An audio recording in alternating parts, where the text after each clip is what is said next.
All All we dive into right. the map draft. Lidakor. I'm excited. It's this is going to be a good series. It's our last Vanguard player, our last hope. What's your prediction coming into this? Give me a score line. What are you thinking? I feel like if you ask anyone, they will say 4-0, 4-1. Let's see what Kiwian can do. I think we'll be a lot smarter once we head to game number 2. It's hard to predict if PartinG can dominate this set like he did in the previous rounds. All right. All right, let's do it, ladies and gentlemen. Welcome to game number 1. We are here, and, well, we're finally here. It is game number 1 of your semi-finals. Spawning it on the south side of the map in the color blue. Currently considered to be the best Stormgate player. As the Infernals, it will be PartinG.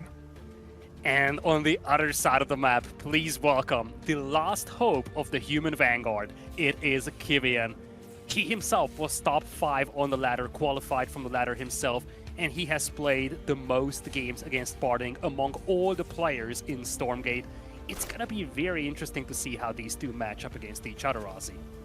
Yeah, we can already start to see the strategy that PartinG is throwing out here, so making sure he keeps that conclave nice and close towards his shrine, just in case any aggression comes out from the enemy scout, but not going to be the case here. Doesn't have to go into that early gaunt, but we'll be taking a very quick expansion. Both of these players, in fact, are going to be looking for very quick expansions. Command post now going to be going down for Kiwian in the natural. How many does he stop at, though? That is the big question for me, because we have seen these 3 command posts opening. Keep in mind, he doesn't actually have a barracks down yet, Lidakor. Yeah, so when you look at PartinG's build, he's been very dominant with one specific build, which was essentially a Doombringer Gaunt drop. He already has a Conclave, and the second one is on the way. And he's on Therium already, so we are going to see the same build coming in from him, get to tier 2, get the Doombringer. But what makes PartinG's build so deadly is what comes after. He harasses you with this Doombringer drop, and while doing so, he expands to 3, 4, maybe even 5 bases, and then just shows up with a bunch of imps with Flame on. He's pretty much the only high-level Infernal player who does that, and he has perfected this build to the absolute limits. All right, well, we'll have a look at what the timing is, because it can get pretty early here. Typically, when it comes to your drops from your Doombringers, you're normally looking around the timing of around, depends how good you are, but about 4 minutes 30 seems to be a decent timing. Anything earlier than that's definitely doing well, but PartinG can get it out pretty quickly. I've seen as low as 3 minutes 50, so we'll have to keep an eye on that. But now, starting to move forward towards that speed camp, take a note of the fact he's moving out here with quite a number of gaunts as well. Not moving up with just 1 or 2, he's actually bringing 3. This is just because he's quite fearful of the enemy scouts moving in to snipe out your gaunts once they've taken or begun taking the camp. He's going to secure the first camp over here. No contesting coming in from Kiwian. Kiwian's been playing, I don't want to say slow, because that is not true, but he's been playing very patient. He just went on to the second base. And, you know, we've been talking about this, Aussie. We know what build PartinG is going for. Question is, can Kiwian find an answer to that? And I think that answer has to start with Hornets. So I'm actually waiting for him to start dropping some Hornets.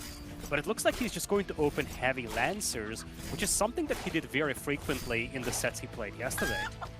Yeah, Hornets have been a theme throughout this tournament, and of course over in the last couple of days we've seen their strength be quickly diminished with recent builds. But have a look at this. Speaking of diminishing strength, PartinG beginning to push out with a handful of gaunts and a couple of fiends as well, looking to try and break into that natural.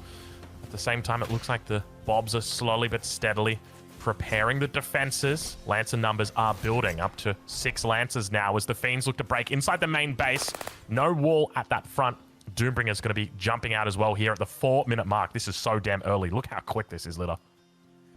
Yeah, now, when you look at the Lancers, one of the key upgrades that you want to have early on is Kinetic Redirection. It accelerates you as you take damage, and it allows these Lancers to chase down these Gaunts. It's going to be critical when you want to catch up to them. And it looks like we do have this drop already. Biolab on the way for Kiwian. He's actually getting Kinetic Redirection as we speak. And Kiwian is just ignoring this aggression in his secondary base here entirely. And he's marching straight into the enemy base here, Aussie. Yeah, I think this is largely because of the change to the radius of bouncing that we saw in the most recent patch for those Gaunts. Not as able or not as effective at dealing damage towards that main command post and then having it bounce. But look at this, inside the natural of PartinG. Kiwian looks to strike. Shroudstone is going to be going down here. We've just got a tech building here. It looks like we've got a ritual chamber that is coming up, but the question is going to be for how long. It's incredibly important that this actually comes up. This is where that Flame On technology is held. But at the same time, the Shroudstone does manage to come up. The numbers are still pretty decent here for Kiwian. Drops on the north side of the map and action in both bases right now, Lidakor. I love this move from Kiwian. Now he's got kinetic redirection. He's chasing down all these fiends, and they don't have Flame On just yet. He's using the fact that those Gaunts struggle against buildings, and PartinG wasn't able to hit workers. Now PartinG is getting his own workers cleaned up, and he's got a bunch of Lancers inside his primary. Got to be careful, though. A couple of these Lancers are quite low, so does the right thing, pulls them back. But look at this, 5 reinforcements. Going to be joining in the natural. Keep in mind, if that Ritual Chamber does go down, it's going to mean Flame On is going to be a thing of the past. He's going to have to manifest a Shroudstone in the base, and you can see how quickly he's going to be able to take out the Lancers with it, turning the tides as the Fiends look to try and chase out these Lancers. But remember, with the Fiends being so easy to kill, it's only a matter of time until the Lancers level up with their veterancy from taking them out. Oh my lord, what a build here from Kiwian. And a Weaver! We have a Weaver Aussie at 6 minutes here from PartinG, as these Lancers are absolutely shredding PartinG's base. This is by far the most successful build that we've seen against this PartinG opening. And Kiwian, he's looking strong in this game, Aussie. He really is. This is an incredible performance that's coming out. You could see him looking to try and take down the Weaver, and then he's just given up halfway through the white health. Keep in mind, the white health is about a third of what the actual green health is, about a quarter of the actual health pool. He's done an incredible job at causing havoc inside the base of PartinG, but keep in mind, it is still a ball game at this stage because PartinG is inside the base of Kiwian. The attack has been shut down outside of the, or inside of the main base, but the natural does still have a couple units in it. I'm going to be honest, was it the Weaver? Was it the single Weaver that actually turned the tides here? The Weaver can do a lot here, Aussie. It does a percentage-based damage, which is very useful against heavily armored troops like the Lancers. But I think the concern for PartinG is that he's got no workers working. He's got one worker on this Therium or on that Luminite deposit. And look at this! Veni Vidi Vici. PartinG taps out of this one, drops the first game in this tournament, Aussie. Wow, that is incredible to see. The very first game of the semi-finals, and Kiwian is going to deny PartinG from a clean sweep at the very least. Got to get one up on the board there. Lidakor, I'm speechless. That was incredible from Kiwian. I've never seen such beauty. I mean, this is what we kind of touched on prior to this set, Aussie. PartinG has been dominating the ladder with this build. He's been dominating the tournament with this build. And Kiwian, he is the one who knows PartinG the best, and he shows that. And, you know, I feel like a lot of pro players, a lot of casters have been theory crafting about what build could possibly beat this opening from PartinG. And then Kiwian just says, well, I got Lancers, buddy. Lancer, good. That was incredible. Once the kinetic redirection came through, it felt like it was all over Red Rover. There was a little bit at the end there where I was a bit worried. All of the Lancers had been caught between the two conclaves and the Shrine, but fortunately they managed to get out of there. They did eventually go the way of the Dodo, but yeah, the damage was just too high. I think one of the big factors that was also playing quite a role here, in the most recent balance patch that's come through for Stormgate, one of the big changes was that could be overlooked by many people, was the fact that we had the range reduced on the bounce for Gaunts. And this makes it a little bit harder. Back in the good old days, you used to be able to just simply attack the command post, and that would naturally bounce over towards the bobs that were gathering up resources, and you could basically just kill the worker line by just attacking the command post. You can't do that anymore. It can still bounce off the command post, but the range is so much reduced that you almost have to be standing right next to it to get that effective, or to get that bounce and then that subsequent infest. So I think that played a big part here, because PartinG really didn't get a lot done on those drops. Yeah, I think the big thing is that Kiwian was able to keep his worker line intact. He had a couple of sentry posts to help defend, and at the end of the day, these Gaunt drops just didn't yield any benefit, as we are looking to get into Jagged Maw, one of the best Infernal maps over here for game number 2. Kiwian with a 1-0 lead over PartinG. Ladies and gentlemen, welcome to game number 2. It is a pleasure to have your company in this semi-finals best of 7 series. Kiwian taking the first game, but let's focus now on the second one. Spawning in on the north side of the map. He is the last hope for all Vanguard enjoyers across the universe. He is Kiwian. And on the other side, playing as the Infernals with the color blue, by many regarded as the best Stormgate player out there, just dropped his first game in this tournament. PartinG is going to be with the Infernals. This is his home map pick. We are on Jagged Maw, one of the best maps for the Infernals. But we've seen a very intriguing approach from Kiwian yesterday on this map. He tried to basically turret rush his opponent and confine him into his base. That's not going to be the case this time around though, although as I'm saying that I see a Bob coming through, it's probably just going to be for a chop through. But it's going to be a double Rax opening, and I feel like Kiwian could be playing that double Lancer all-in once again. Yeah, it could be the case. He's going to be looking to chop through these spires. Keep in mind, while they do look like they are part of the map, you can actually chop through them. Took me a couple of games to actually realize that the first time I played this map, but we'll check in now on the base of PartinG as the Conclave has come down, and he's not looking to get too aggressive here. We can see him just chilling out for the moment, going to throw down that natural expansion, and looking to also put a Shroud Stone up just outside that siege camp. And I do see a couple of workers on Therium over here, but that is only for the Biolab and of course the Kinetic Redirection upgrade, which is basically the difference between life and death for these Lancers. Barracks now working in full momentum. And here come the first couple of Lancers here, whereas on the other side I do see PartinG looking to get that siege camp on his side. Obviously Kiwian looking to deny that. Yeah, we check in now, and you can see it is going to be a couple of Gaunts here together with the Shroud Stone. The Scout spots it out. He knows exactly what is up, but naturally these Gaunts are going to look for a little bit of coverage closer to that Shroud Stone. They're slowly keeping pace with the Lancers as they look to intercept the reinforcements. Almost able to take out that third Gaunt, but it manages to make its way through inside the natural base, though we don't see. There it is. Okay, it's going to take a while for that Shroud Stone to come up. It could potentially be denied here. The Gaunt's going to be looking to get out some damage. Second Shroud Stone as well thrown up in the natural. Take it back. Is that a third Shroud Stone? Why not? It's a big investment from PartinG. Every Shroud Stone you make is going to cost you a worker. And that's already a big investment made into this expansion, and I feel like Lancers might just run past them, or they could straight up challenge these. Shroud Stones take a long time to complete, and indeed, Kiwian is just going to dive these.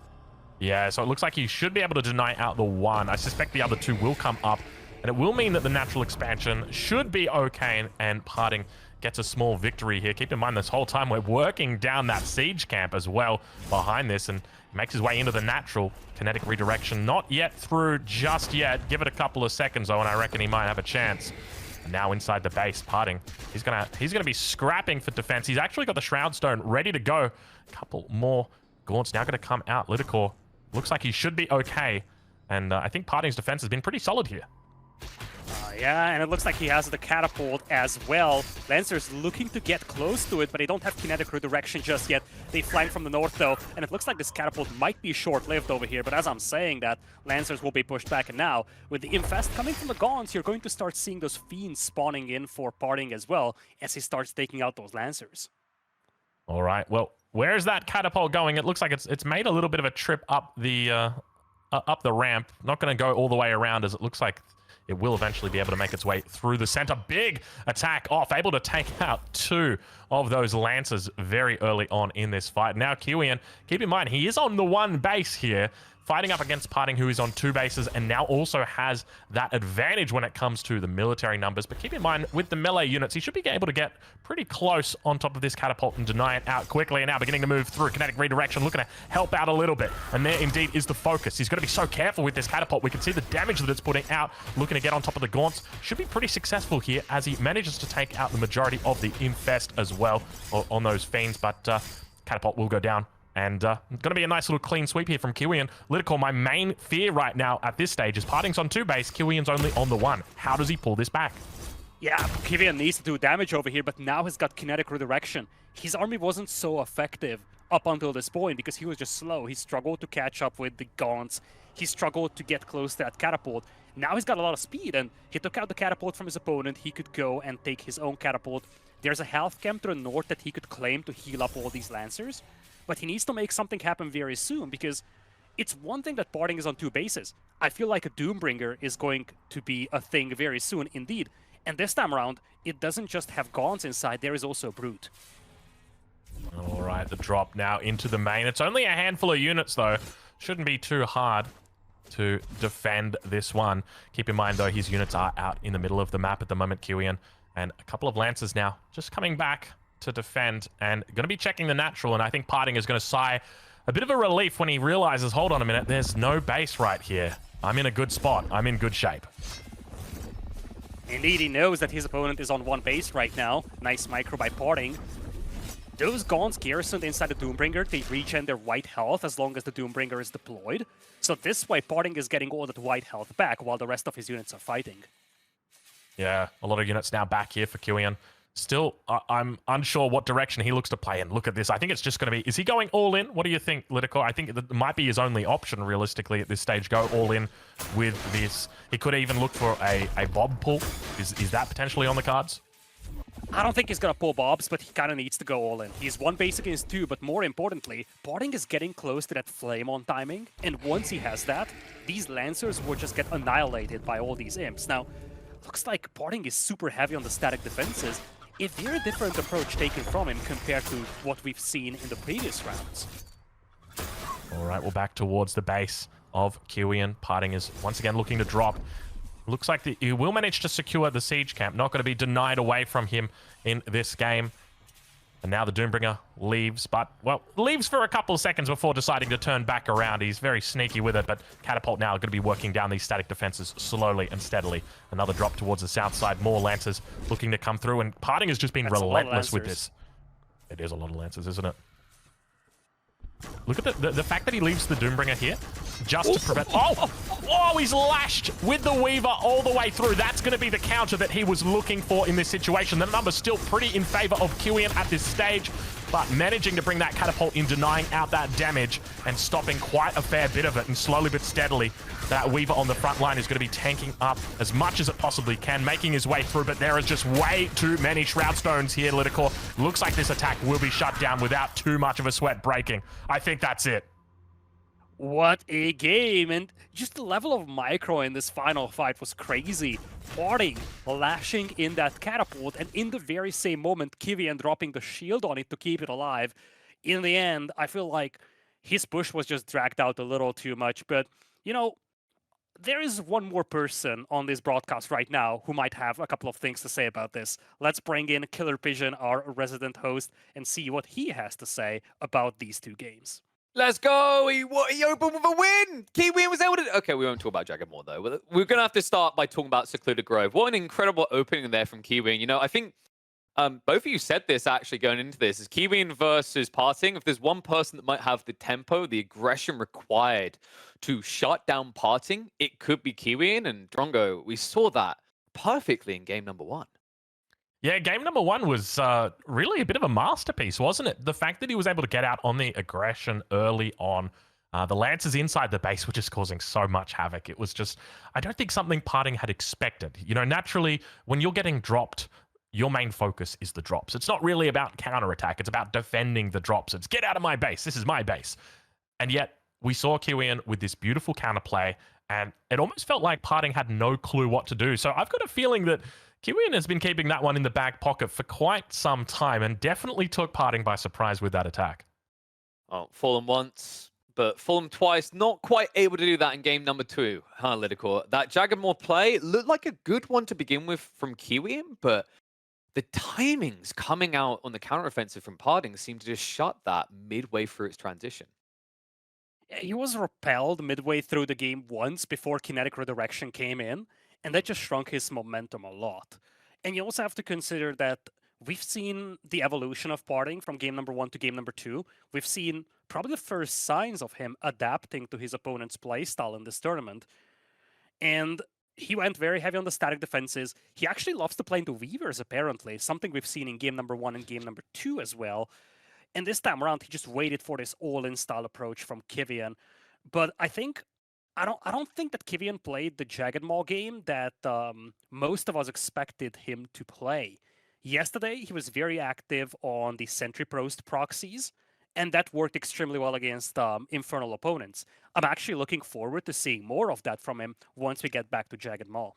I mean, it's promising that they've got more than one strategy prepped. I would hope so at this point. You need to when you're talking about best of sevens, right? Like I said, fool you once, great, but it's not going to work again. And I think that's what we saw going from game one, game two. Interesting detail in that second game, by the way. The reason why we're only seeing Lancers and nothing else, Kiwian had actually gone for the command post upgrade, but funnily enough, that Doombringer drop blocked him on the Ethereum. So I believe the intent there was to get into medtechs, which would have patched him up and pushed him through. But that small detail coming out, that timing from PartinG dismounted everything. And like you mentioned, the Weaver phase there, love that as a solution. We have to remember that the patch did change them to be not base damage on the Lash anymore. The Lash from the Weavers now is percentage based, so more effective against tanky Lancers, also more effective against tanky catapults. Just a great read. Jagged Maw still seems to be a puzzle that no Vanguard player can consistently or reliably solve for. But we don't have to worry about Jagged Maw back-to-back. We get a fresh map for the first time in this series, boys. I believe we're about ready for game number 3, and it looks like we're going to be going to Broken Crown. All right. Good fun. Thank you very much, KP, for your insight. And yeah, I think from that last game, just absolutely beautiful stuff from that Weaver. Will we see it out in Broken Crown? My suspicion is probably yes, Lidakor. The Weaver, you know, one thing that I love about the Weaver is that other units can path under it. One of the first things I noticed about Stormgate was that pathing at this stage, because we're obviously still in beta, is that pathing still needs a little bit of work. But with the Weaver, you can just have 1 million Weavers out, and there can be 1 million units underneath them, and you don't have to worry because they don't really mix and match, or they do mix and match with each other really well. So hopefully we see a few more Weavers out. Looks like we're going to be jumping into the game now. Lidakor, take us away. It is time. Jumping into game number 3 here with an even scoreline, PartinG versus Kiwian here in the second semifinals of the EGC Stormgate Open. With the color red, we have PartinG playing as the Red Infernals in the top right, and to the bottom left, the last hope of the Human Vanguard, Kiwian with the color blue. How exciting to see. So it looks like we're going to have ourselves a good old-fashioned macro game. Right, Lidakor? Well, we'll have to see what PartinG says about that. Of course, he is notorious for his, how do we call it? Aggressive timing, the drops in particular. Kiwian's found a way through, but is it going to be successful this time? Is he going to be looking for the same strategy this game? Both games, in fact, with a large influence on or through the Lancer. The Lancer has been the hero so far of this series for Kiwian. So we'll have to wait and see, but it looks like we do already have 2 Bobs out on that Ethereum already. Yeah, now, one of the big things here for Kiwian is that as much as his double Rax Lancer build worked in game number 1, we have seen adjustments from PartinG. Now, that game was played on Jagged Maw, which is historically a very good map for the Infernals, but I feel like this game could be the make or break for Kiwian. He looks like he's going to play, once again, this double Rex into Lancer build. But if it kind of falls flat here, it's going to be problematic for him going deeper into the series. We've seen a good strategy from him to counter what PartinG is doing, but he cannot just rinse and repeat the same thing because PartinG himself is making adjustments. Yeah, and that's exactly it. And one of the things that we have continued to see over the tournament is how the meta is evolving within just days. And now that the sets are starting to run longer, you're going to have the meta evolving over sets. And it means that, you know, Kiwian's come in on that first game, brand new strategy, hot off the press, and now PartinG's gone back to the drawing board and he's sat down and said, okay, how can I deal with this? It means I'm going to have to look to try and put up, you know, an extra Shroud Stone in my natural, or look to try and wall off the choke a little bit. There's other adaptations you can make, but it will be that double racks opening once again from Kiwian, blocking off that choke point inside the base. Obviously always has the ability to salvage out one of those barracks so he can actually get units through, but we start to see the imps moving down. Of course, the natural expansion's already been taken by PartinG. It's going to be a good game, Lidakor. Strap yourself in. Yeah, I feel like one of the big things here for Kiwian and for PartinG as well is to see if PartinG tries to play the same build that he's been so dominant with, or he's going to adapt to this super aggressive Lancer opening from Kiwian. If he is adapting, that's already a win for Kiwian in many ways, because he would be the first player to make PartinG adapt to what he's doing, and that gives you a bit of a tempo advantage in these games. Yeah, I think you're definitely on the money, but have a look at this timing. I tell you what, Kiwian is absolutely insane when it comes to knowing the timings here. He's done a wonderful job with the scout early on. He's spotted that expansion and knows that it's going to be a little bit of a delay before these Gaunts get down here. He's able to just clean them up. There's not even a discussion about this Lidakor. The Gaunts have to get on out, and that's exactly what they do now, heading back to the natural, and we can see that 2 Shroud Stones, to make it 3 Shroud Stones, going to be coming up here in the natural expansion. Plenty of damage being put out onto them. He's going to have to cancel one. Throws down the second one again. Scout in on the backside, and more Lancers now going to start coming through as well. And look at how little damage these Lancers have taken against the Gaunts. The Gaunts just not even existent to them right now, Lidakor. Yeah, the infestation trickle damage does barely anything against these Lancers, and the Gaunts themselves, a lot of their damage is absorbed by the armor of the Lancers, and now Lancers, with kinetic redirection, suddenly they are a lot quicker, and they're starting to bash down all of these imps. Yeah, once again, this timing is looking absolutely brutal for Kiwian. Looks like PartinG's really starting to struggle, and you can see all the imps just kind of standing still, not looking to attack, not doing anything. In fact, is he just trying to block with them? He's going to be managing to deal effectively with the timing of these Lancers, but at the end of the day, it feels like quite a few imps were lost in this attack. Yeah, it's a bittersweet moment for Kiwian. He cleaned up a lot of imps, but at the same time lost most of his Lancers, so his momentum is definitely smaller.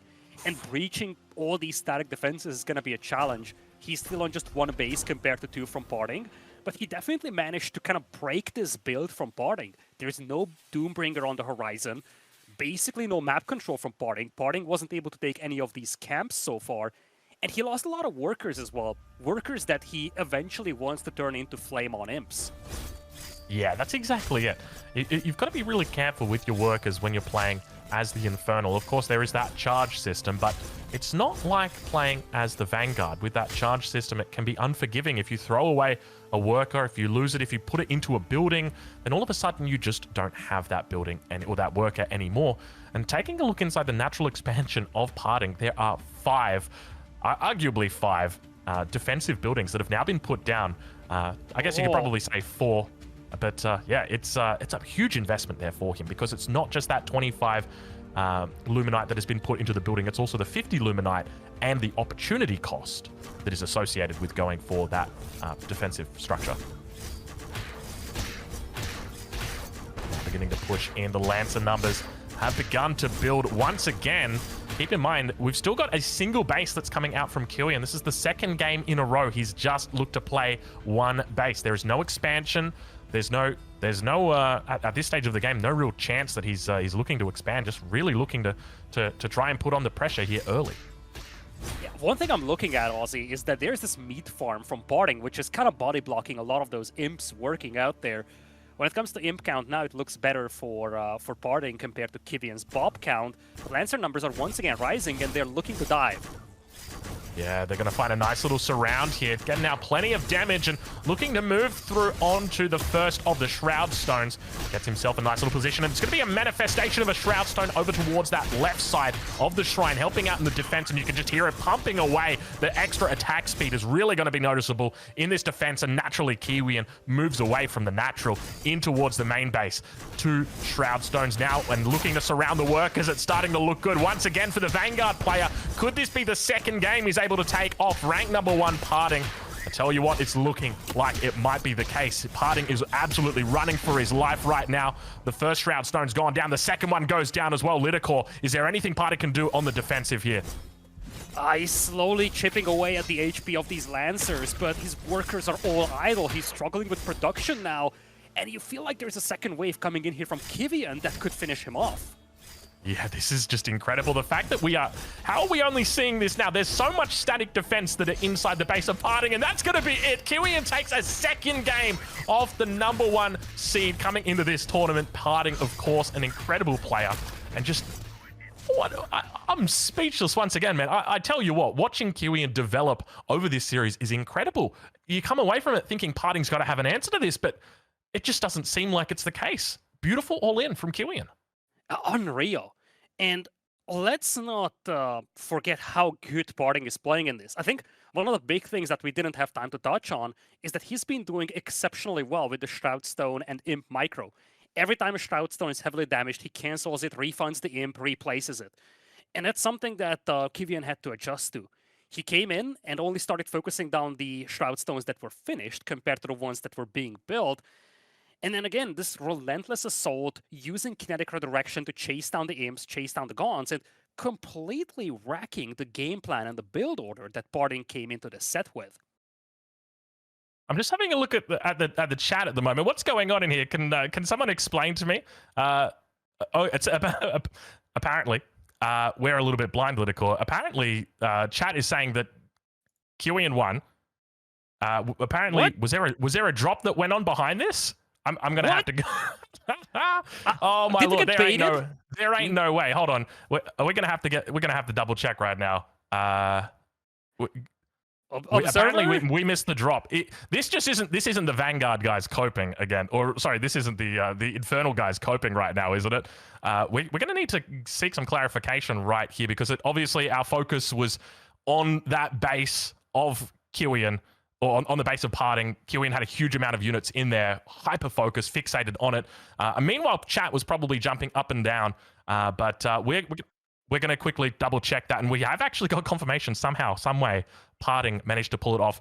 Are we able to dive back into the replay? Are we able to just have another look at that one? I'm just going to speak to our observer now, just as to whether we can actually slow this down a little bit, because that's a pretty big oversight by us. And I think it's important we go back and just appreciate exactly what happened there. The fact that PartinG was under that much pressure and was still able to pull out a victory when it felt like there was no possible way it was going to happen. So give us a second here, folks. We're going to see if we can get back in.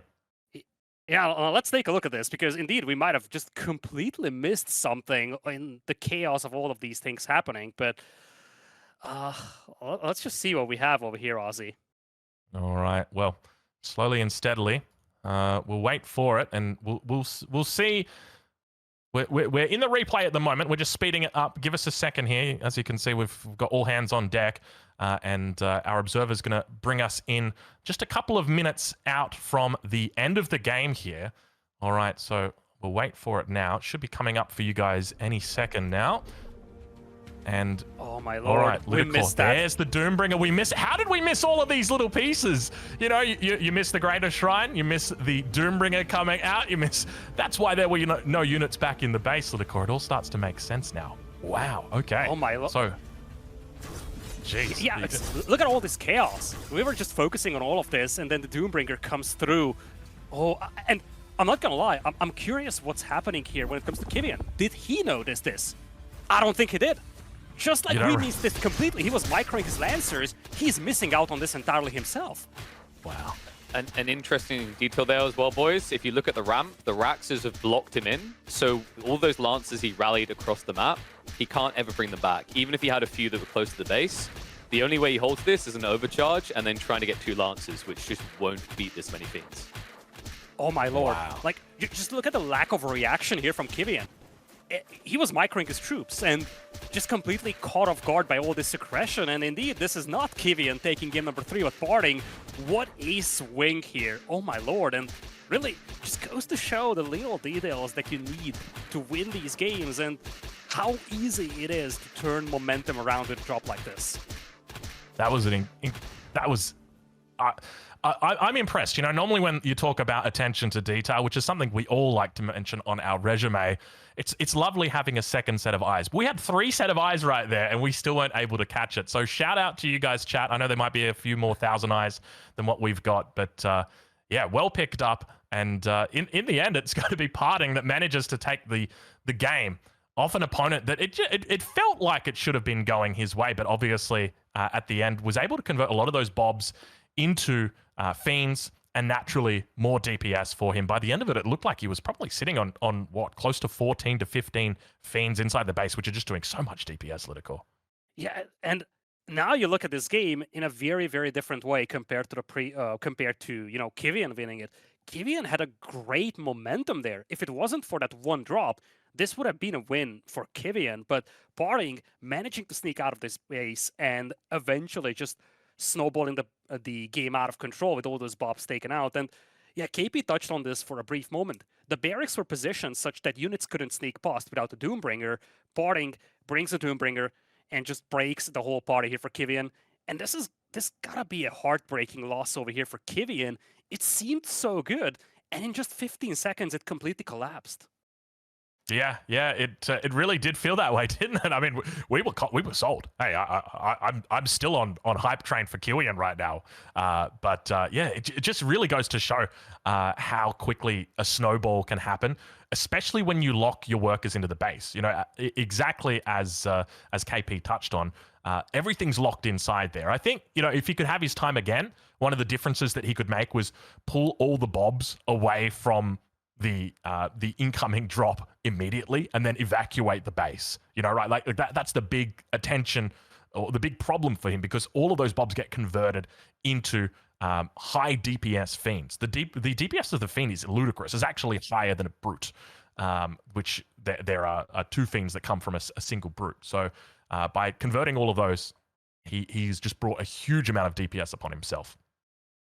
But all right, looks like we have game number 4 coming up here. And, you know, Aussie, we talked about the previous game as a potential make or break for Kiwian. We're heading into Secluded Grove here.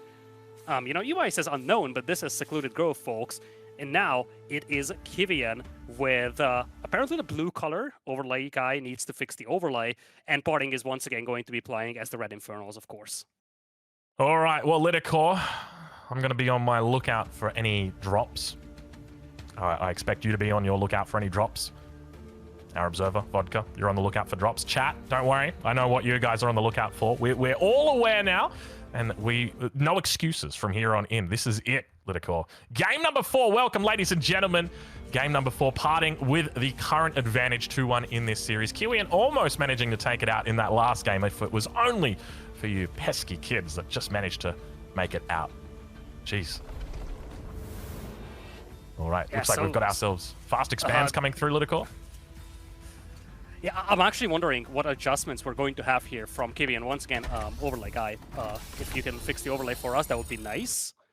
PartinG does have the lead now, 2-1. We have it confirmed, but of course, it is Kiwian playing as the blue color. Now, it should be all good for you folks.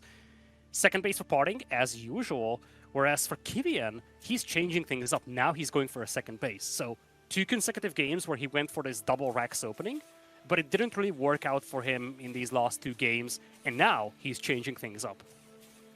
All right, well, we're once again going to take a look at this top side. So I think the big question for me is how does Kiwian look to play this? Because the shoe is definitely on the foot of PartinG when it comes to victory stances, right? PartinG comes out of this, he's already on that 2-1 lead.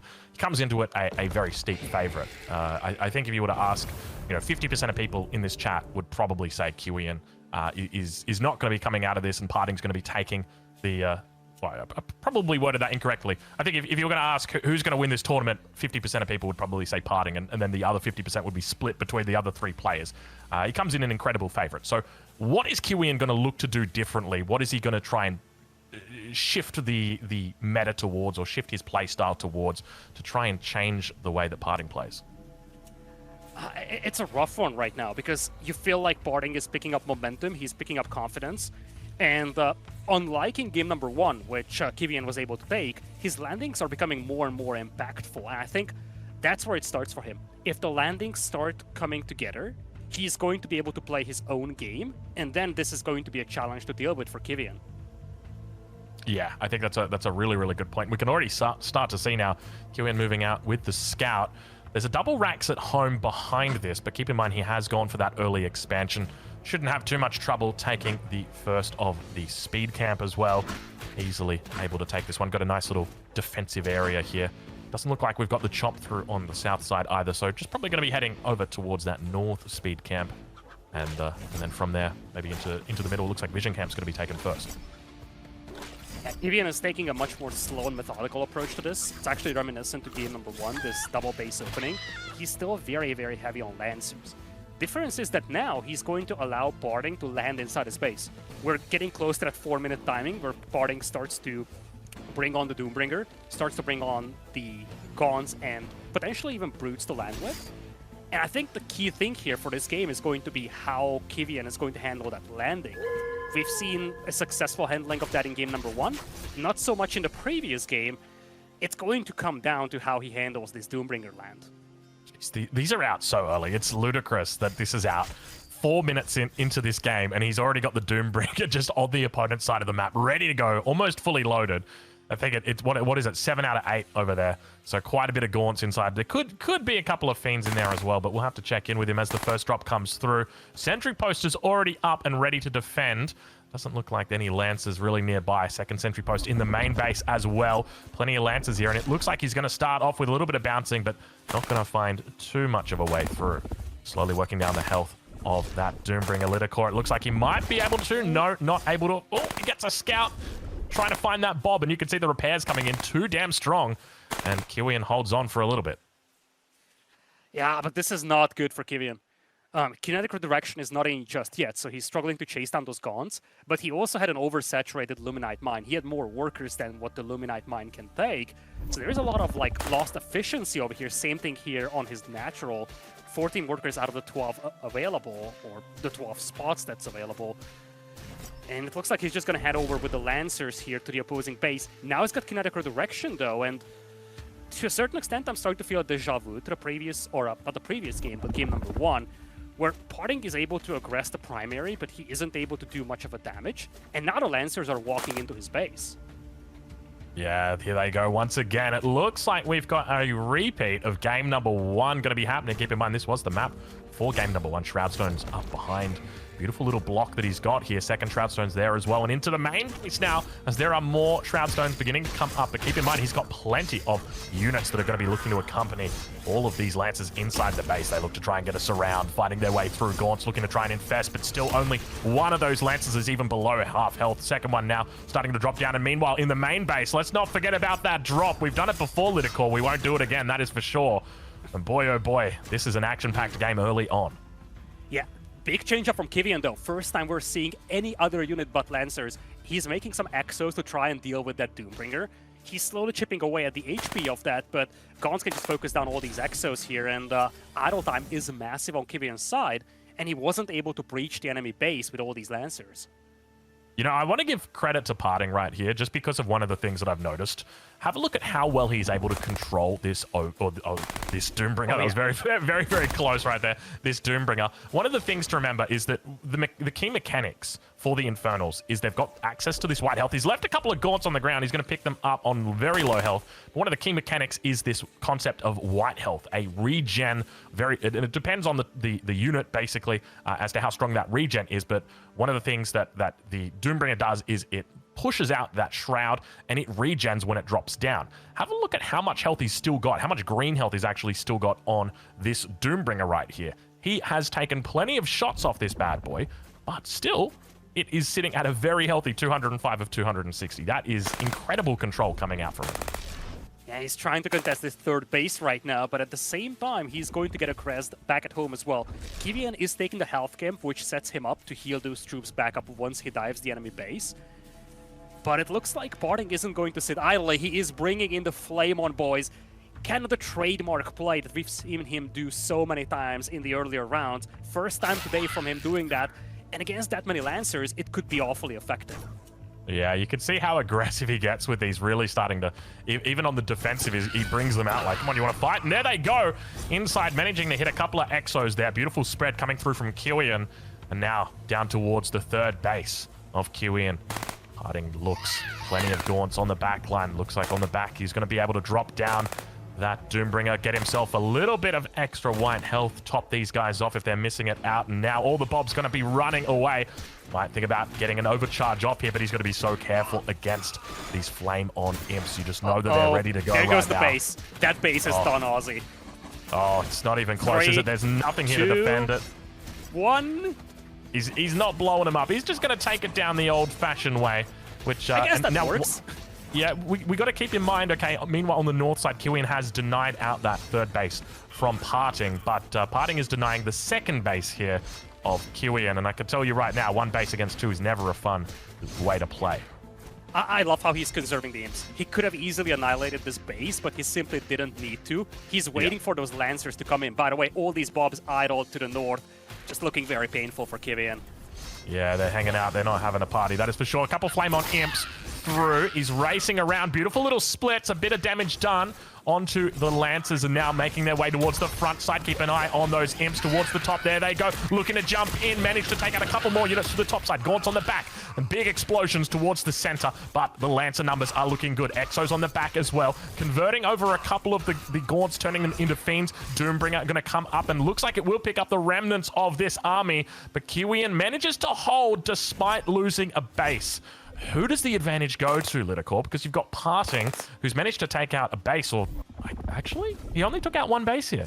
He never took out this base here. Yeah, it was essentially a base trade. Both of the players down to 2 bases, but one of the things I'm looking at is the idle time that Kiwian had.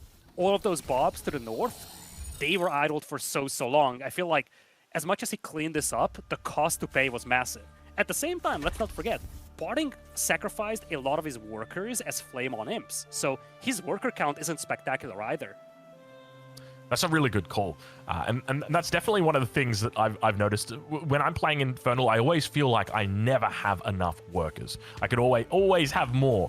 So I don't know where PartinG manages to pull all of these imps from that he loves to sacrifice to the imp gods. But we'll have to wait and see exactly how he looks to play out the rest of this game, because he hasn't managed to finish this one off with that standard push that we have seen him finish so many games with. Always around that 7 to 8 minute mark, depending on how the tempo of the game is going. But now we've got another Doombringer drop coming around the back. And have a look at this. Only a handful of units. Not really going too ham. Is he putting imps in here? The way that he went over the top of that worker line makes me think that there could be imps in here. Yup. Yep, it's imps. There we go. Massive explosion takes out the sentry post as well as a handful of workers. Oh, geez. This guy, he is full of surprises. We talked about this before game number 1. Static defenses just no longer work when you have PartinG with the imps out there. Took out a bunch of workers, took out the sentry post as well. Both players on 3 bases now, though, and exo numbers are rising, and we're starting to see some medtechs appearing on the field. First time, really, that Kiwian has a diverse army composition. Yeah, it is. Is this the first game we've seen him make more than just Lancers? I mean, I guess technically for a couple of games in there, he did also technically make catapults. Yeah, well, he didn't make them, he just seized them, but yeah, you're right. Yeah. A lot of Gaunts in this army, though, not a strong front line, and let's not forget, these Lancers can easily jump those Gaunts once they have the speed buff.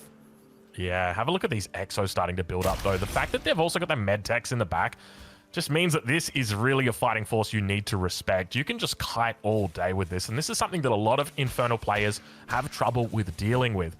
And realistically, it means you're probably going to have to move into Magmadons. You might have to look at doing these drop flanks, which I expect PartinG is going to have no trouble with. But speaking of drops, it looks like we may have experienced another one down on that south side. Keep in mind, third base has now come up as well here for PartinG in the northern position. It's going to be looked to denied out by Kiwian. Numbers still pretty decent for him. Beautiful Flaming him to the back! Oh, he's lost everything in the blink of an eye, Lidakor. It's all gone down. Momentum massive on the side of PartinG now. He's got the Shroudstone defending that base as well, the medtech trying to get back, but there is just no front line anymore. And all of these low HP exos getting cleaned up and turned into Fiends is just snowballing the game out of control. PartinG, with all the momentum in the world, looking like the player we've seen him on the ladder. And he's very, very close, I feel like, to a match point here. Yeah, one of the things that I want to point out here is his use of Reaper's Rush right there, and that's going to be it. The game gets called again. PartinG taking the series 3-1. Beautiful use right there at the end of Reaper's Rush. Reaper's Rush, a little bit more of an underused technology, I guess is probably the best way to say, because you've got to research it and then it actually unlocks for your Gaunts. Increases their movement speed by a significant amount. Did receive a change-up. I think it used to give it attack speed as well, but only just gives movement speed now. And normally it can be difficult to find a place to actually use it, but in that fight right there, PartinG spots a perfect place to use it. Sacrifices a little bit of health off the top and says, you know what I'm going to do? I'm going to increase that movement speed by a mile, and he just converts that army and turns it all into Fiends. Yeah, I feel like this was the first game in this series where PartinG was really allowed to play his own game, and it showed. This is the type of game he likes to play, and this is why he's so dominant. I feel like this was the first game where Kiwian took things a little bit slower, but he kind of lost the initiative that way. And once we see these imps with Flame On, it's just so difficult to deal with PartinG. He's really masterful when it comes to using these to take out high-value targets. Well, speaking of masterful, ladies and gentlemen, it is my pleasure to introduce our host for the evening. It is the masterful Killer Pigeon. Killer Pigeon, how was that last game? A lot of flame on imps right there, as we expect from the big man. Yep, PartinG looking on fire figuratively and literally in that fourth game. An impressive performance, and it's kind of crazy. I feel bad for Kiwian. The first game in the series where we saw an evolution, right? No longer was he just the Lancer Metapod. He tried to free himself.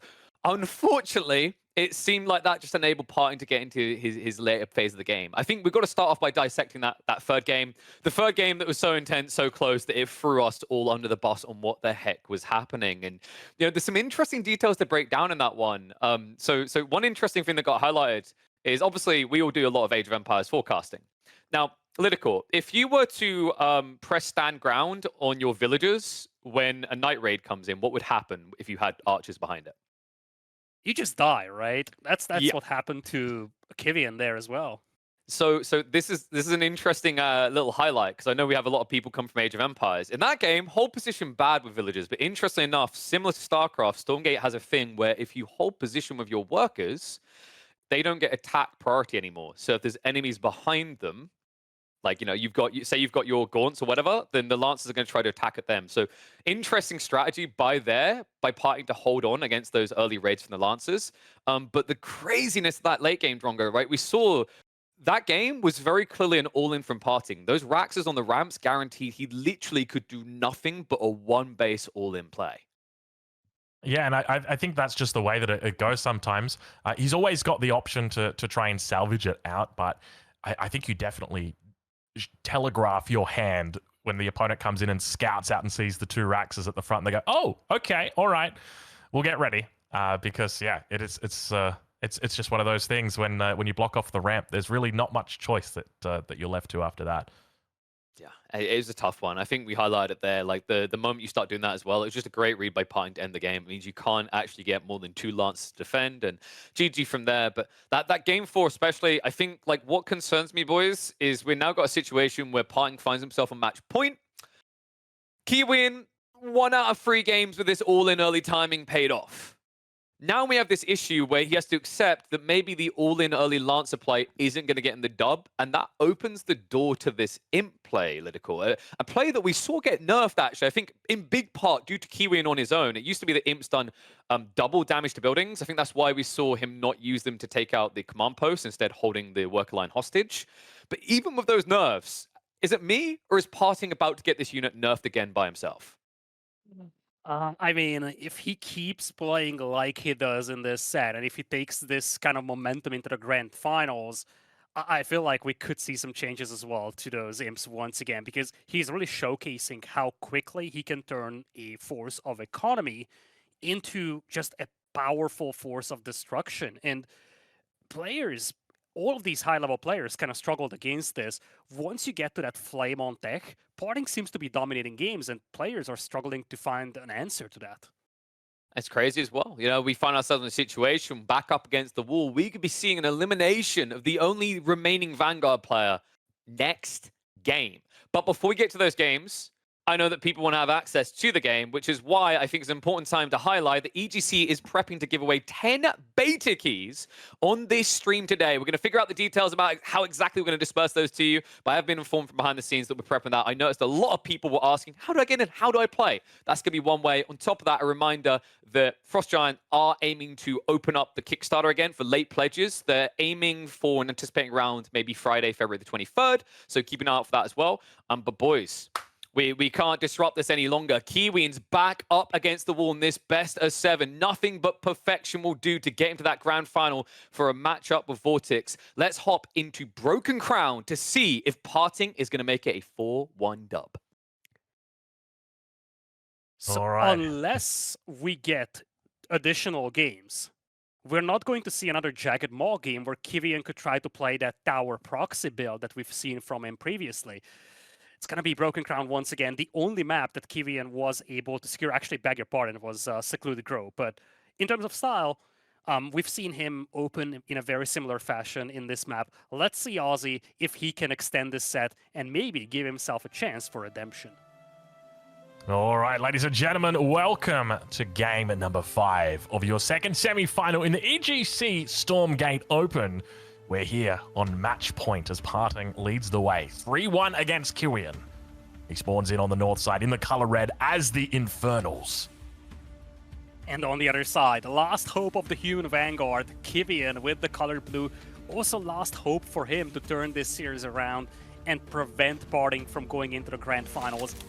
Series started out great for him, but then PartinG just started to show why he's one of the most dominant players in Stormgate, and now there is an extra level of pressure added onto the shoulders of Kiwian. No more room for mistakes. One bad step and you're out of this tournament. All right, well, let's see how he looks to play it, considering everything is now on the line. Does he risk a macro game and risk those flame-on imps? And it looks like it will be the case as a couple of bobs begin to move forward. Hold your horses, Drongo. Don't call it just yet. For a double racks on the choke point once again. Meanwhile, PartinG is going to be taking, no surprises, that second base, but hold your horse. Look at this. Scout is coming through. Looking to deny, not going to happen. A little bit of attention towards that Gaunt, but they're just having fun. I do see 2 racks. Again, Aussie. We've seen this build once before. The last time we've seen it on this map, though, it was a spectacular ending for PartinG that got us all confused, with the landing coming in from PartinG to turn that around. Up until that point, it looked reasonable for Kiwian, though, so looks like he's trying to replicate that once again. Double racks to block his rampart, and he's going to play just 1 base here. Yeah, I think this is... look, it went well for him, and I feel like they're probably... I mean, you could look to try and emulate that exact same style that you did in the very first game. Not in the very first game, but rather in that last game that we had on this map. I feel like the only real difference that he needed to make was to just get rid of one of those Raxes off the ramp when you do get dropped, and then maybe address that drop, because realistically, just 2 or 3 Lances is all you need to address that drop. But obviously, you want to try and put as much tempo as you can out towards the front. And here, already Kiwian making his way up towards this top side. Outside the vision camp at the moment, he may look to deny. You can see he's got the scout on the bottom side patrolling. He's having a look exactly where these Gaunts are. The other thing that Kiwian needs to do here is avoid trying to beat up those Shroud Stones, I feel. Every time he tried to destroy those as they were being constructed, PartinG just canceled them and replaced them. Yeah. So I feel like he was just wasting precious time over there trying to take out those towers, because PartinG was always able to respond to that. Look at this. How... it's just beautiful game sense right here. Kiwian knew instinctively before PartinG even moved out that he was going to attempt this speed camp. And now, all of a sudden, Kiwian, with an early lead, looks to try and take out all of these Gaunts. I don't even think you're going to get a single conversion in here with a Fiend. Look at the damage that comes out. Still no kinetic redirection, but Lidakor, he's going to be feeling great about himself. What a perfect read, opening up this match point game from Kiwian. I love this move, I gotta say, from Kiwian here. He was patient, he waited until the Gaunts left the base, and look at the response here. Once again, multiple Shroud Stones being built. But now Kiwian with the kinetic redirection, he's got that movement speed, and I do not see a lot of defenders back at home here for PartinG. Yeah, all of the Shroud Stones now just coming up. I suspect maybe PartinG was thinking once again, oh, is it just going to be a case of he's going to be double expanding? What's he going to do? Maybe a single expansion? But as you rightly suggested, avoid going after those Shroud Stones. Focus on the units and look at the damage that is being done right now. Huge damage inside the main base. Going to be looking to try and focus down the Shroud Stones once they come up. And look at the cancellation. Immediately, PartinG cancels right as that Shroud Stone's coming up. And now able to focus down the second Shroud Stone. Still has 6 Lancers alive inside this base. Lidakor, this is looking a little bit better. And good game gets called on match point. Kiwian taking back 1 game. He goes back to the only strategy that worked. Full Lancers, full aggression. But I think the difference maker here was that he was patient. He waited until the Gaunts left, so he took the fight against the Gaunts on open field as compared to fighting in the enemy base. And this time around, PartinG had no Doombringer to land with. Kiwian survives another game here and puts himself into a position to potentially tie this up and take it to 7 games. Yeah, wow. I'm just thinking from the perspective of an Infernal player. How do I go about dealing with that when I'm playing on the ladder, right? Like, am I just going to have to start taking my expansion and then just immediately putting down my my shroud stones straight away? Is that it? And do you have to leave them in that state of limbo? There's a strategy that you can use, because when you think about it, right, they only cost 25 minerals to put down. So if you put down the 25 minerals and then cancel it when it gets to say 75% if you don't need it, you can then put it down again. You're still getting a refund of, like, I think it's 17 minerals. So you're only losing 8 minerals every time. And then that way, if your opponent doesn't attack you, you can just cancel them. And if they do attack you, you've got them ready to go. Is that the way that you deal with it? It feels really strong, this timing attack from Kiwian. It's tricky, right? I feel like the issue here for PartinG was that he went out for creep camps. He actually went for a creep camp on the opposing player's side, so he got caught off guard. We haven't seen that Doombringer landing coming in from him early on. And I feel like otherwise he was in a good position. He was 2 bases against 1. He had a lot of static defenses. It's just that he lost most of those gaunts, which would have been immensely valuable when it comes to defending against this early aggression. Yeah, that was a huge amount of gaunts that just went down. And I think that just goes back to, you know, the strength of Kiwian and his mindset. The game sense is what you call it. You know, whenever there's that questionable decision making from the opponent and it gets read by the player, it's just a beautiful sense of game sense. But ladies and gentlemen, welcome through. Once again, we are here again on Match Point, game number 6 in your second semi-final series of the EGC Stormgate Open. Welcome. If you're just joining us here, let me update you. PartinG is currently on Match Point. He's taken 3 games so far. Kiwian on 2 games, looking to try and even up the score here. PartinG spawning in on the south side in the color blue. Going to be playing the Infernals for us here. Yeah, Kiwian with the color red, looking to equal this series out. And, you know, this was a mixed bag for him so far this series. He has had some really good games. He's had some interesting losses, to say the least. But now we're looking at Jagged Maw, historically a really good map here for the Infernals. But Kiwian has a strategy that we haven't yet seen from him on this map today. He likes to place proxy sentry posts in front of the enemy base and just box them in. I don't see any Bobs moving through. And indeed, it's going to be double barracks, and he's just going to chop through with that Bob that's moving towards the middle. I feel like he's got this one approach of 4 Lancers, and he's trying to ride that strategy all the way to the Grand Finals. All right, Lancers, let's go. Team Lancers and then Team Infernal on the other side. It's been a fun day so far, Lidakor. There has been a lot of Lancers that have come out for Kiwian. Do we get a unit other than the Lancer today? That he builds, not that he controls. Well, I mean, technically he doesn't really control the catapult either, that he has on his side. Is there going to be another unit? I wish I had an answer to that, but I have a gut feeling that the answer is going to be no. Because if this build doesn't work by the time he would get Medtechs or even Exos, I feel like he's going to be dead. If it works, we are looking at game number 7, and I have a feeling that if we go into game number 7, he's going to try to do the exact same thing once again. Have a look at this. We've already got 2 gaunts beginning to move out, playing very, very, very, very aggressively with them, moving through the passageway that has been put down. Meanwhile, behind this, it looks like the Iron Vault will be coming up, looking to get out a couple of brutes to assist on that front line. It's probably going to be the best way that he can deal with these Lancers, but keep in mind they've got wonderful micro as they begin to move past. As long as you've got decent control, you should be able to deal effectively with the brutes. And you can see that he is going to be looking to place down these Shroud Stones a little bit earlier than what you would normally expect. Slowly but steadily moving back towards the base. Now he's going to make a decision. Do I go after these Shroud Stones or do I go after the Gaunts? I think one of the things that Kiwian is starting to realize here in these last few games is that the Gaunts do so little damage against the Lancers that you can commit even without the speed buff, and you can already see a biolab inside the base of Kiwian, so kinetic redirection is on the way. And I feel like, once again, this start is as good as it gets for Kiwian. Remains to be seen if he can actually capitalize on this momentum. All right, well, a couple of Fiends will make it through. He'll be looking to head inside the base. He's going to scout the natural. Oh, a little bit of a pause. There we go. Going to scout that natural and spot out, making sure that no expansion, no cheeky expansions have come through. Now inside the base, it looks like Sentry Post will be rushed up, just in case these Fiends get any sneaky ideas.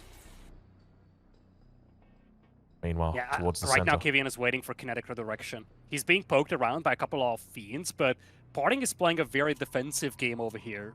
A game that worked out for him previously. I'm actually curious if we're going to see an early Doombringer from him, though.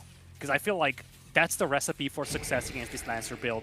Play very defensive with a lot of Shroud Stones, and then go for that one critical drop. Yeah, we've seen that work for him before. Well, I would say that we've seen it work for him before. We didn't actually see it working. We completely missed it, but we'll worry about that another day because we'll be on top of it this time. Don't worry. But Lancer's now moving into position, looking to take the first of the siege camps. He's thinking about it. He's having a good think right now. I think he's waiting for PartinG. He takes out the Shroud Stone, and maybe he's going to be like, okay, PartinG thinks I'm taking the siege camp, so he's going to move out to try and harass me while doing so. But because he saw PartinG not really reacting to this, he's going to take the siege camp, and there's a landing inside the enemy base. Or is that landing? No, it's just Fiends circling around the enemy base. We got to keep track of that too. Yep. All right. Well, I gotta be think one of cautious with blue dots around that base. I want to just quickly check in on the base of PartinG and just see whether we've got the tech buildings coming up just yet for him, because the Weaver is going to be key in dismantling this. What's that down just below the shrine in the natural expansion? I think that could be what we're looking for. No, it's another Iron Vault. Okay, so he's going to be up against... it's only going to be the one catapult to start us off with. No real way to deal with this. Yeah, there's a lot of Lancers here, but no real way to deal with this other than, you know, maybe a couple of Fiends getting in there nice and close. He's got a lot of Brutes, and those are tanky. They can hold their position for quite some time, help out these Shroud Stones to take out this army. Yeah, you can see the way he's just using the Brutes to delay the catapult from inevitably coming in. It does use a couple of shots up, but now going to be focusing down that first Shroud Stone and working its way through. Begins to move into the next one, slowly but steadily, taking them out. PartinG trying to buy himself a little bit more time. More Shroud Stones coming up now on the backside. Look at the amount of defenses he has put down here, Lidakor.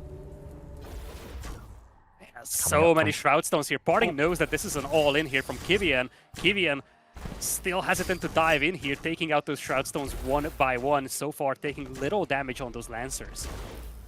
Yeah, not too much damage taken on them yet. He's got to be careful as the catapult looked a little bit exposed. Manages to bring it out, though. Lancer's diving through and absolutely annihilates that front line. A single brute does remain, and slowly and steadily, it's a methodical push right now, Lidakor. Yeah, a lot of imps are being sacrificed for these towers, but numbers are growing here for PartinG. Slowly, and look at the numbers that are building. The Lancers, he's trying his best to push through in on this game. He knows it's now, but on top of that, oh look, we've got the shields up coming in on the catapult to protect him up against that manifestation on the Shroud Stone. Not what he expected, that is for sure. PartinG thought he was almost certainly going to be taken out, but managing to keep it alive, bringing forward the Bobs to get the repairs through. Slowly and steadily, they're taking out the back line. The Gaunt numbers are beginning to fall. Still, more Shroud Stones are coming online. A couple, two more over towards that east side of the base. And now, once again, working down that catapult. The heals on the back, the bouncing coming through from the Gaunts, converting a couple into the Fiends, and the catapult does fall. And with this, the two base holds, and good game gets called. That's going to be it, with PartinG winning the series 4-2 against Kiwian. Oh my lord, what a hold. Kiwian tried to take this slow and methodical. The moment the full map gets covered by Shroud from PartinG, Kiwian pulls the shields. But eventually, PartinG is just able to overwhelm him with all those towers, all those forces. And when you look at this game compared to the previous one, that is the difference maker. PartinG had all these troops with full white health inside his base. And with that, the Lancers are just insufficient to break through. Kiwian, he definitely made things challenging for PartinG. But in the end, PartinG is the one moving into the grand finals. Yeah, incredible performance there from him. I tell you what, after that manifestation of the Shroud Stone came through, I thought, okay, well, that's it. But then as soon as those shields up come in, I didn't even think about that as a potential counter. The fact that you can actually use that on an allied unit, because when it comes to that siege catapult, it's not actually your unit. You can't control it. It's technically an allied unit, but you can still put the shields up on top of it, protect it. You can still repair it with the Bobs. But in the end, the victory goes over to PartinG, as many would have predicted, and with that, our final Vanguard player for the tournament is unfortunately bowed out. But I tell you what, I don't think coming into this event, many people expected the Vanguard to get as far as they did. There were a huge amount of them that made it through to the quarterfinals, and that was brilliant to see. But we'll be passing it through on to Killer Pigeon. Killer Pigeon, I hear you waiting in the wings there. How you doing, mate? What a series. I mean, I had hopes, boys. Once upon a time, we got into the quarterfinals. We had the perfect balance. Everything looked perfect. You know, all this talk of Vanguard OP, Infernal OP, it just didn't matter. But now, as we get towards the grand finals, all hopes have been dashed for Vanguards. We head towards an IVI best of 9. But before we do that, we've got to break down those last 2 games. I mean, crazy to see Kiwian in that 5th game, Lidakor, literally just rinse and repeat. Like, after game 4, for a second, he looked like he was going to evolve. Once again, he goes back to that hardened Lancer Metapod form. Yeah, I mean, he found a way to beat PartinG. He was the first and only player in this tournament who managed to take away games from PartinG, and he just felt like he needed to do it again. I feel like when you look at this entire set, you gotta look back at that game where all that landing happened inside his base that took him out. I feel like the big issue with this Lancer all-in is that once his opponent was in a match point position, it was just too big of a risk for him to take. It didn't work out in one of these games, and in the end, it was just a snowball out of control. But you really gotta credit Kiwian over here. I don't think many would have predicted him being able to take out PartinG. In fact, most people would have predicted 4-1, 4-0 for the final scoreline of this set. So 4-2, Kiwian, big shout out to him because he definitely made PartinG run for his money.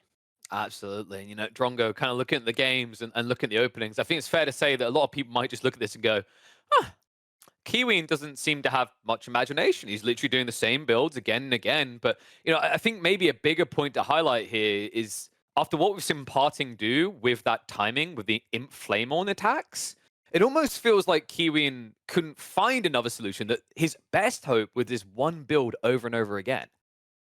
I think that's exactly it, right? Like, you know that there is a win condition that is coming at the 8-minute mark.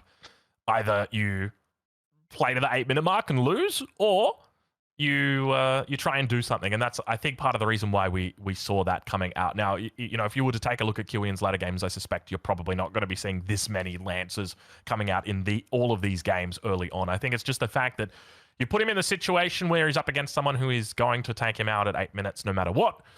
And so he has to find a way to fight. And, well, he did that today, but unfortunately, I think if you came away looking at the series and the scoreline in particular and you didn't watch it, you'd think, oh, okay, looks like a pretty easily dismantling of Kiwian by PartinG, but I don't know if that really tells the true story. We had a couple of games in there that almost went the way of Kiwian that just happened to be snatched right at the end by PartinG. So it was incredibly well played by PartinG, and I look forward to seeing what he's got for the grand finals. I think it's that kind of feeling that when a game is new, right? We've seen this in plenty of RTSs. You can get quite a lot of quick stomps as people don't know the mutations yet, right? We haven't defined the meta truly. So some of these were visceral. They were very quick. Hopefully we get a little bit deeper into the games, the best of 9. I think, I don't know if you noticed this, Lidakor, but for me, I think out of all the maps, Broken Crown seems to be the one that's getting us deeper into the game. That's where we're starting to see these mid and late game comps flourish. Yeah, I feel like a lot comes down to the fact that you have certain funnel points that you can defend so well in your natural, both the tree line on one side and the ramp on the other side. And I feel like we've seen players play into static defenses more and more, both with the Vanguard and the sentry posts, as well as, of course, the Infernos, both with Shroudstones being built by you, as well as ones that you manifest. And an interesting thing to think about here, boys, we've seen a lot of games now. I think I highlighted at the start of the day, we'd seen 195 games, and that was just counting from the round of 64. Drongo, I want to get your opinions on the state of the game. How are you feeling about Stormgate in its future?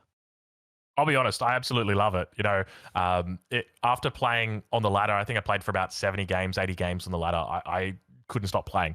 You know, when I try and play Age of Empires 4, it's not as easy. When I come into Stormgate, one of the things I said to everybody that I talk to Stormgate about that I absolutely love, as soon as I lose a game, not very often, but as soon as I lose a game, I can immediately just quit out of the game and dive straight into a new game. Within 15 seconds, I'm already in the next game, playing against somebody brand new. And that's what I love. It's just like, I feel like if I take an hour of my gaming, I'm just converting it into so much actual game time. There's no wait time. There's no like having to stare at a defeat screen. It just quickly goes straight through it. It's so much fun. But it's the game itself, though, the core mechanics just there. there's obviously quite a few similarities to StarCraft, which will ring true with a lot of people. But for me personally, I love it. I'm excited about the future of Stormgate. I think the games are incredibly fun, even though at the moment, obviously, they're going to be quite quick because the meta is just so unforgiving. You don't really have a whole lot of time to see what your opponent's throwing at you, especially when you've got people hiding strategies up until right until the last minute. But yeah, it's I'm excited. Let's say that much about Stormgate. Beautiful way to summarize the balance there. You know, I get game to game, back to back. I stomp someone, then I queue in. Why is PartinG up against me? Okay, back to the lobby in 4 minutes. Drongo's just getting the grind on.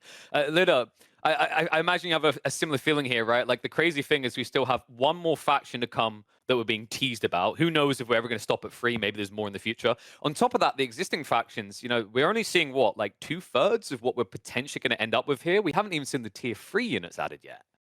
Yeah, I feel like that is something that's going to bring in some quote-unquote much-needed variety as well. Right now, you know, a lot of people are pointing out that this is an Infernal-dominated tournament, which is not even true, as you kind of touched on that. We had a lot of success for the Vanguard as well.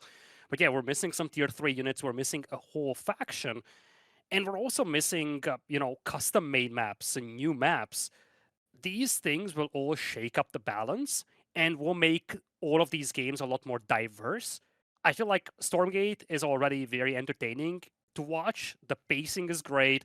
As Drongo touched on that, the downtime between games is just impressive. But I feel like the variety element is actually yet to come. Well, I'm looking forward to see it, but a little bit less variety potentially coming up our grand finals. You know, they say in the Age of Empires universe, at least, a mirror matchup is the perfect way to define who is the more skilled. And I think that's true across many RTSs. So, seems a perfect opportunity to ask you both who you think is going to clinch this, maybe even be bold enough to throw in a final scoreline there. Are we backing PartinG or are we backing Vortex? I'll start with Drongo. Oh, you hate to see it. Look, my head says PartinG, but my heart says Vortex. I'm gonna have to do the right thing by my man Vortex. Vortex, I've got you on the line here. It's going to be a 5-4 victory for him. Ooh. Lida? This is a tough call, KP. I feel like before this set began for PartinG against Kiwian, I would have said PartinG. So I'm actually going to answer this with some numbers that we actually got from the Back to Warcraft guys. They ran a community poll asking people who they think will win. PartinG was sitting at 50%, Vortex at 35%. I feel like those numbers are fairly representative. Vortex has that uncertainty element in him, that creativity element, and most importantly, he saw what PartinG did against Kiwian in this. He has some time to think about that, and I feel like he might have noticed a couple of weaknesses in PartinG's approach against Kiwian that he could be able to exploit. Still, I feel like once we get to Flame on Imps, PartinG is just dominating these games. In a best of 9, I have to put my money on PartinG. Oh, I love that. You know, I go to Drongo, he's like, my heart. I lead with my heart. And then Lidakor is like, let me just get my cop out ready. Statistically, based on the community, this is where we're going. Fine. Have it that way. You know what I like about that? That's a 50-50 split. Means it can go either way. Wouldn't want it any other way. Thank you for the cast, boys. I think you have earned a rest, so you go and enjoy the grand finals from the sideline. I'm sure we'll see more of you in the future.